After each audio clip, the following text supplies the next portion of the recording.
Saudações, que bom encontrar você de novo aqui na nossa matéria Novo Testamento 2.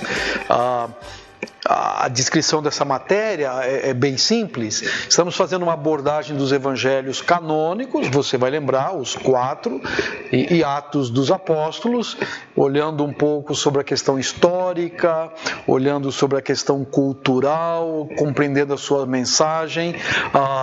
Então, começamos na aula anterior e conversamos sobre o ambiente desse período do Novo Testamento, o berço onde o Novo Testamento surge, e paramos um pouco falando sobre os evangelhos sinóticos, esta visão que Mateus, Marcos e Lucas têm acerca de Cristo, do ministério e do evangelho como propriamente escrito aqui.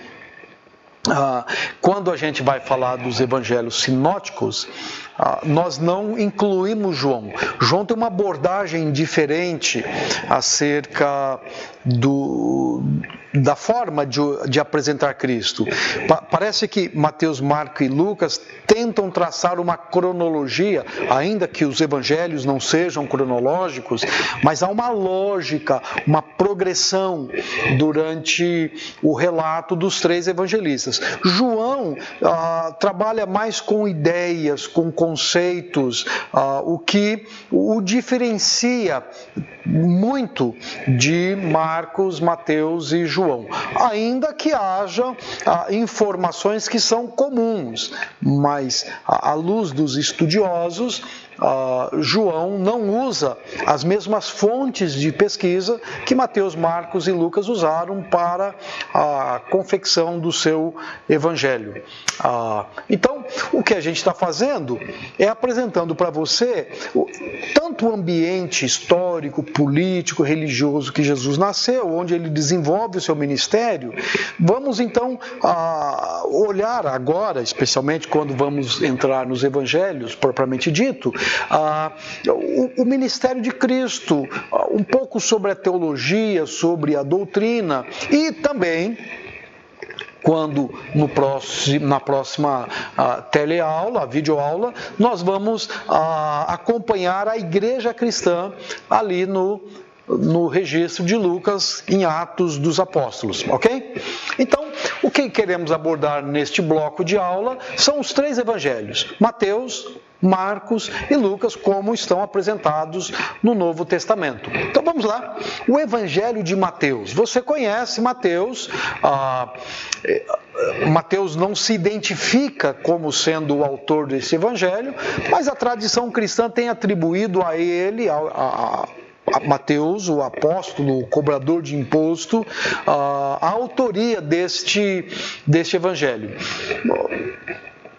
Olha que interessante, a gente sabe muito pouco sobre esses indivíduos, sobre a sua história, o que aconteceu antes, o que acontece depois, porque entenda que não era a proposta dos evangelhos fazer um registro minucioso de tudo que Cristo, de que cada apóstolo fez. Essa não era a proposta. A proposta que cada um tem em mente é apresentar Cristo ao seu público-alvo.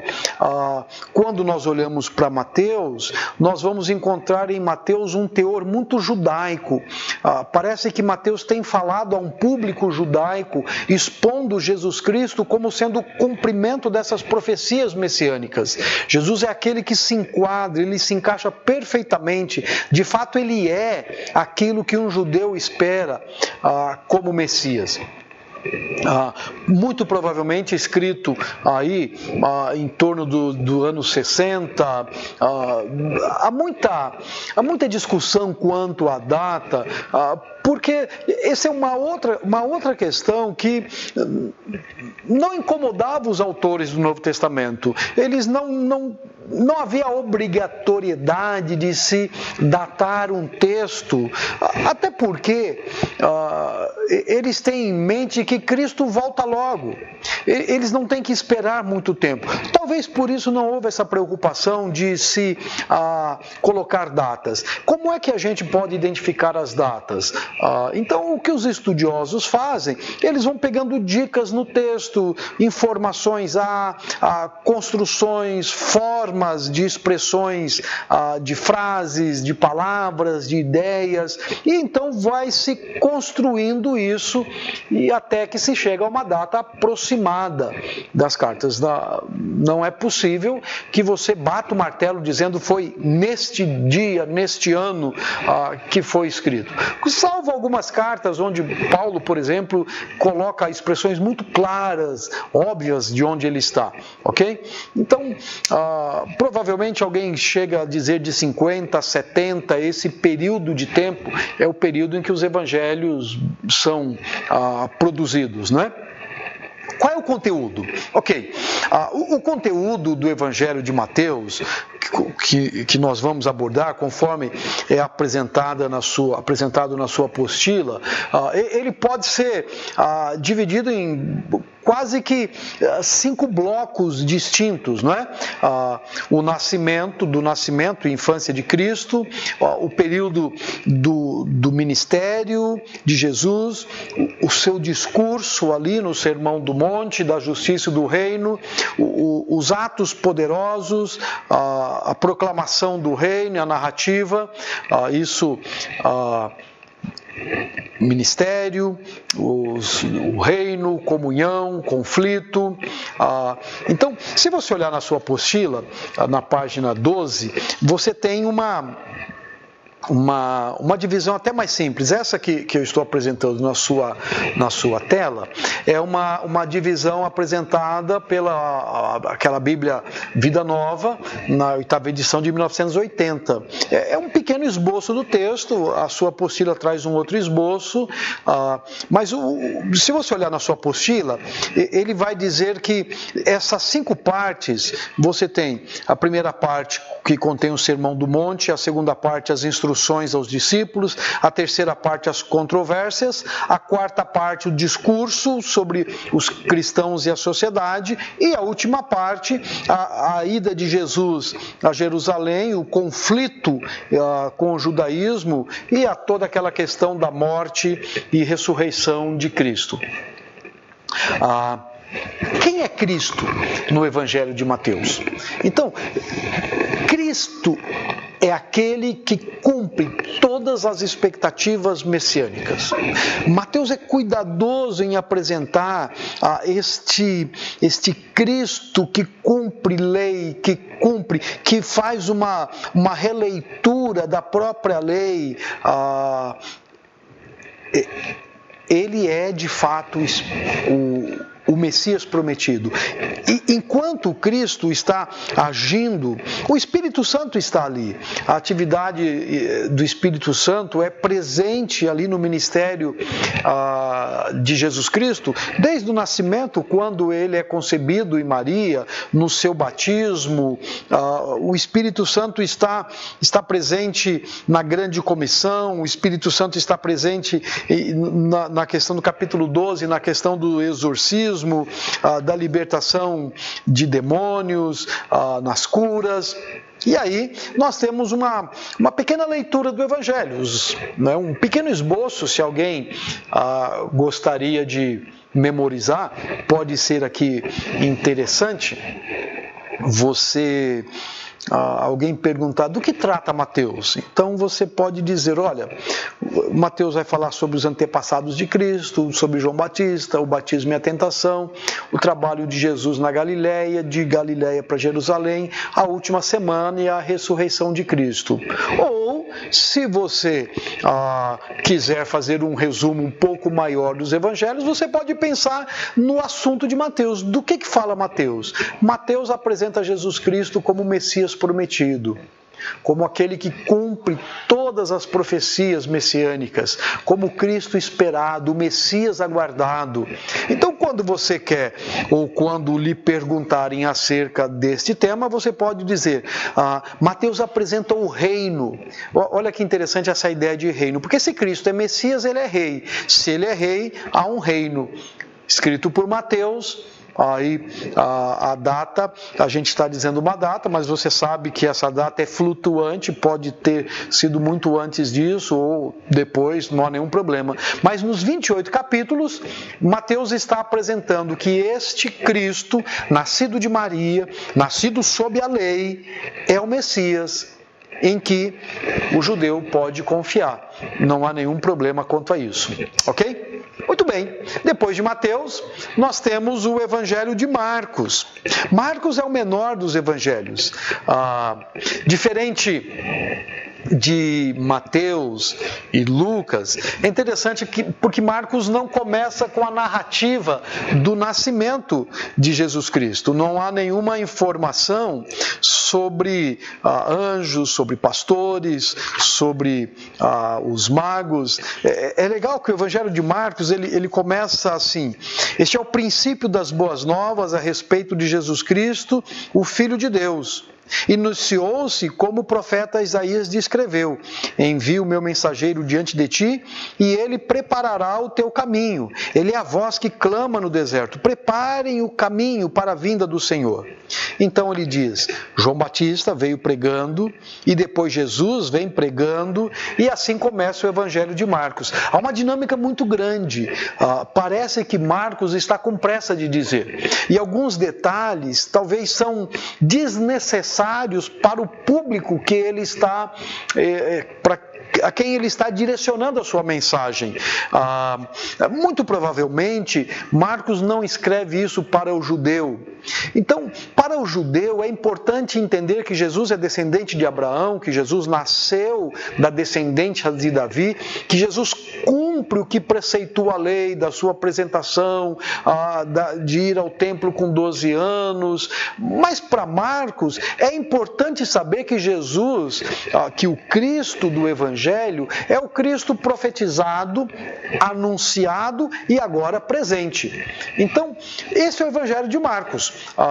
Mesmo que também ele não se identifique, a tradição cristã é unânime em dizer que este é João Marcos, aquele que é companheiro de Paulo e Barnabé nas suas viagens missionárias, chamados por Papias como o intérprete de Pedro, não é? Isso tem sido muito comum a gente encarar e encontrar Marcos neste lugar. Ok. Por que Marcos é escrito? Ou para que Marcos é escrito? Então, segundo a história, no ano 64, Nero acusa a comunidade cristã de colocar fogo em Roma. E por esse fato, então existe uma grande perseguição, provavelmente na qual Pedro e Paulo morreram. E no meio dessa igreja perseguida, sobre ameaça de morte, é que Marcos escreve as suas boas novas, como uma motivação, olhando para Jesus Cristo como modelo de coragem, como modelo, um modelo de força, um modelo de alguém que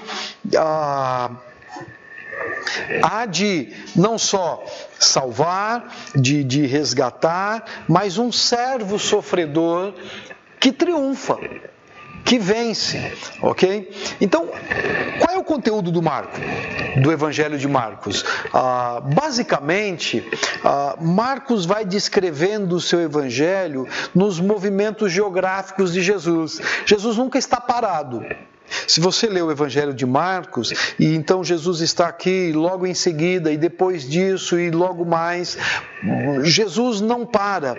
Jesus é um servo que está trabalhando, que está atuando, que está fazendo. E então Marcos vem situando ou geograficamente dizendo como o Evangelho está acontecendo, não é? Então a sua apostila vai dizer assim: Marcos estrutura o seu Evangelho em torno de vários movimentos geográficos de Jesus, que chega ao clímax com a sua morte e ressurreição subsequente. Então, depois da introdução bem clara que nós lemos, Marcos narra o ministério público de Jesus na Galiléia, na Judéia, e ele vai até a sua paixão e a sua ressurreição. alguns vão dizer, o Evangelho pode ser visto como duas metades unidas da confissão de Pedro, de que Jesus era o Messias, e pelo primeiro anúncio da crucificação lá no capítulo 8. Novamente, o livro não é uma bibliografia, desculpa, me perdoe, o livro não é uma biografia, não é proposta dos evangelhos apresentar detalhadamente segunda-feira, terça-feira, quarta-feira. Não. A proposta dos evangelhos, e por isso Marcos diz das boas novas, é apresentar um relato conciso da redenção através da morte expiatória de Cristo. Marcos vai mostrar que Jesus tem autoridade.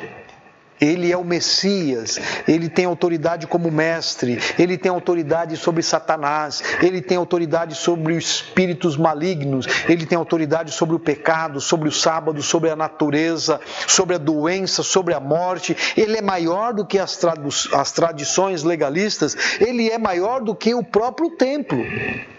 Então, pensa... se Marcos escreve de fato num contexto de perseguição, você imagina que o judeu na perseguição não pode mais guardar as suas tradições, não pode olhar para o templo, não pode mais olhar para todo esse conteúdo da sua história, porque ele está fugindo. E ele sofre por conta de dores, por essa influência demoníaca que persegue a igreja. Então é importante que Cristo seja de fato aquele que transcende, que é superior, porque é isso que vai fortalecer a igreja, a nova igreja que está crescendo. Ok, e quando nós então olhamos para Cristo, nós vamos encontrar o Espírito Santo agindo, não é? Marcos vai, assim como os outros evangelistas, destacar essa ideia de que a profecia de João Batista, de que ele os batizaria com o Espírito Santo. Isto é, Marcos vai nos dizer que os crentes seriam totalmente imersos no Espírito Santo, de que a vida da igreja seria uma vida no Espírito.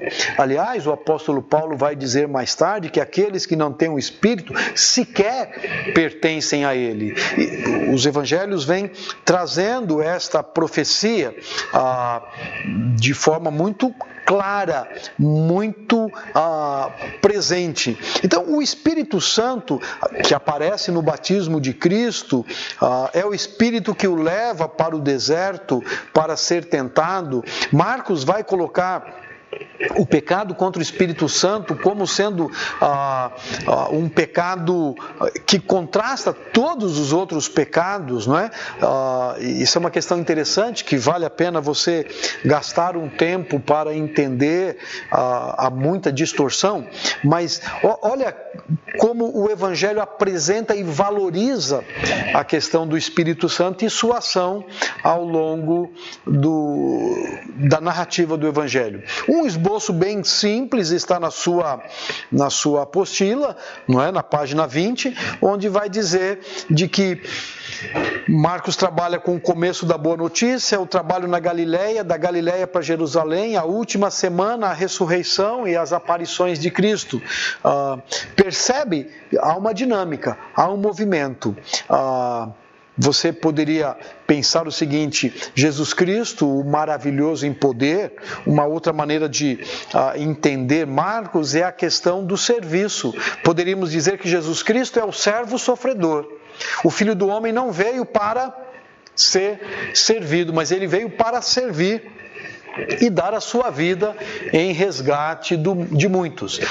Com relação à data, nós conversamos na questão dos sinóticos. Marcos é o primeiro dos evangelhos. Logo, ele foi escrito antes de Mateus, antes de Lucas. Então, o ano 55 parece ser um ano bem razoável à luz daquele contexto histórico de Roma que comentamos no início deste bloco. Ok?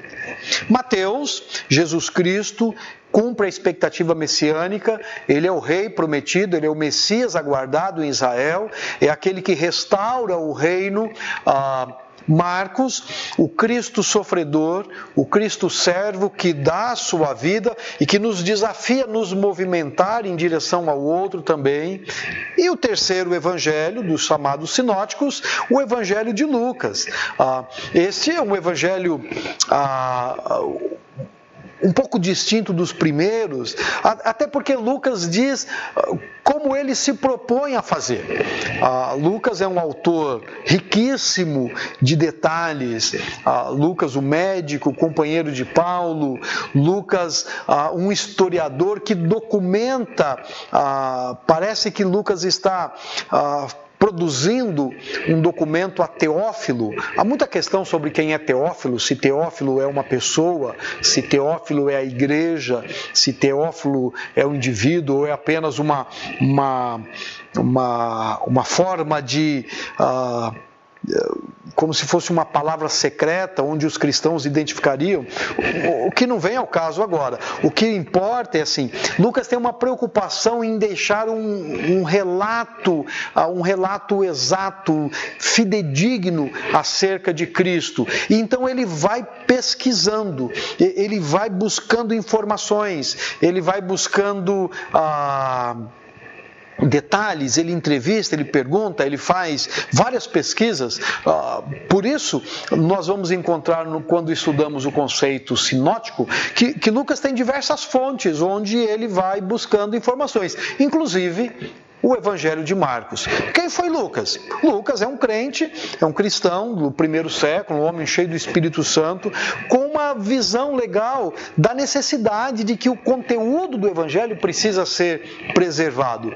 Então ele, usando dos seus talentos, dos seus dons, da habilidade que ele tem, ele começa a escrever, ele começa a narrar este Evangelho, ok? O que precisamos entender quando olhamos para o Evangelho de Lucas? Ok, Lucas parte do princípio de que há muita coisa sendo escrita acerca de Cristo no primeiro século. Há muita gente escrevendo. Quando você vai estudar um pouco sobre as literaturas do primeiro século, especialmente na formação do cânon do Novo Testamento, nós vamos encontrar aquilo que chamamos dos apócrifos ou dos pseudo-epígrafos, né? Escritos acerca de Jesus, Evangelho de Tomé, Apocalipse de Pedro, muitas coisas, Evangelho de Madalena, algumas coisas escritas no primeiro, no segundo século, atribuindo-se, era comum você escrever uma obra atribuindo a alguém aquela obra, isso não havia essa questão de plágio como existe hoje, mas parece que Lucas estava ciente de que Cristo era um camarada importante, um indivíduo importante, e muitas pessoas começam a escrever. E o problema dessa quantidade de narrativa é a fidelidade delas acerca daquilo de fato que Cristo foi, de quem Ele foi, do que Ele fez, do que Ele falou. E isso talvez tenha gerado confusão na igreja. Lembra, João vai escrever na sua carta e ele vai dizer daquele que vimos e ouvimos e os nossos olhos viram, as nossas mãos apalparam acerca do verbo da vida, contrapondo aqueles que dizem que Jesus Cristo não é gente. Aí muito mais uma questão para a próxima matéria, mas o que eu quero destacar assim, a visão de Cristo já começa a ficar deturpada logo no primeiro século. Quem é Jesus? De fato ele existiu, não existiu? O que ele falou? Então essa é a preocupação de Lucas. Ele escreve isso para deixar esse relato clássico, para que soubéssemos. Algumas curiosidades do livro de Lucas, do Evangelho de Lucas, não é?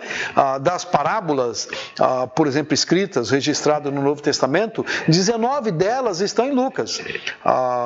Por exemplo, a figueira estéril, a grande ceia, a dracma. O capítulo 15 é um capítulo clássico, não é? A ovelha, as 100 ovelhas, a dracma, o filho pródigo, o fariseu e o publicano que batem ali no peito na sua oração. A linguagem de Lucas é uma linguagem diferente, tanto de Marcos quanto de Mateus. Lucas tem uma preocupação mais literária, lembra? Ele é um pesquisador, ele é um cara das letras. Então Lucas apresenta os hinos, o Cântico de Maria, o Cântico de Zacarias, a palavra do pai de João Batista, o Cântico dos Anjos, de Simeão. É interessante que Lucas tem essa preocupação de deixar um relato muito rico para nós. E preste atenção, não necessariamente de Jesus como o Messias esperado em Israel, mas Lucas faz a sua narrativa a partir de Adão. Jesus é o homem perfeito, ele é o filho do homem que veio. Lucas fala acerca da paixão de Cristo, da ceia, e talvez usando os seus conhecimentos da medicina para falar quanto ao sangue de Cristo, do ladrão arrependido. Ele mostra a ressurreição. Lucas é o único que fala acerca dos discípulos no caminho de Emaús, não é? E isso é interessante para ver como o Evangelho também tem esse teor de incentivo, de motivação. Alguns ensinos eu quero destacar aqui, que vamos encontrar no Evangelho de Lucas. Um deles é muito clássico, a oferta da salvação é universal. Jesus Cristo vem salvar pessoas. Jesus em Lucas tem contato com gentios, Jesus tem contato com as mulheres, Jesus se encontra com enfermos. Jesus não é exclusivo de judeu. Jesus não é aquele que faz a diferença entre judeus, gentios, gregos, bárbaros. Jesus vem para salvar pessoas. O Filho do Homem é aquele que salva, que redime em qualquer tempo e em qualquer lugar. Lucas apresenta Cristo como sendo o Redentor de todos os que creem. E ele oferece perdão, independente de raça. Jesus perdoa samaritano. Jesus perdoa e pode salvar os pagãos. Jesus salva aos publicanos, aos pecadores, aos judeus. Este é o Evangelho apresentado por Lucas, universal, que pode salvar a todos. O Espírito Santo também, assim como Marcos e João, e Mateus e Marcos, me perdoem, também tem um toque especial no Evangelho de Lucas. O Espírito Santo está relacionado a João Batista, a Maria, a Isabel, a Zacarias, a Simeão e ao próprio Cristo, não é? Um esboço clássico dele, você tem aí na sua apostila, na página 24, e eu quero terminar dizendo, se alguém lhe perguntasse qual é o tema principal do Evangelho de Lucas, você pode carimbar batendo assim, Jesus, o Filho do Homem, e pode assinar embaixo. Lucas trata da humanidade de Cristo. Só para você recordar, em Mateus, Jesus é o Messias que cumpre a expectativa messiânica. Ele é o rei de Israel, o rei dos judeus. Em Marcos, Jesus é este homem maravilhoso, este servo sofredor. E em Lucas, Jesus é o Filho do Homem, o Salvador da humanidade. Lucas, também um evangelho fantástico, vale a pena ler. Eu desafio você, no final deste bloco, a ler os evangelhos, a se encantar com eles. E por que não? Faça uma tabela com o que dos evangelhos está em um e em outro, onde eles se diferem, e você vai ficar encantado com o poder de Deus em nos deixar tantos e ricos, preciosos ensinos para a nossa vida. Deus te abençoe, desafio você a ler a sua apostila, nos encontramos na próxima videoaula.